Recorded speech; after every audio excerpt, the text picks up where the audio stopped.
Hey guys, in this video I'm going to show you how to change your Tonkeeper battery step by step, guys, and it's really easy and simple. First things first, open up the Tonkeeper app, and then what you want to do, guys, is you want to go and top right here, click on the settings cog on the top right, scroll down and search for battery. Okay, now you're going to see a bunch of different options you can recharge or buy the batteries with.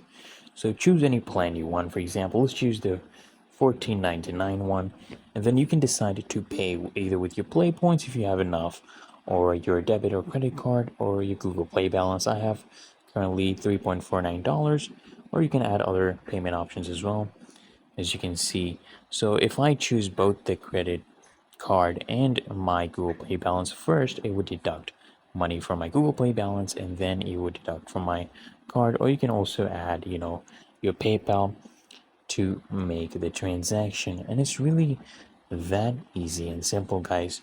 So I hope this video helped you out, guys, and if it did, guys, consider smashing that like button as well as subscribing to our channel, and I'll see you in the next one.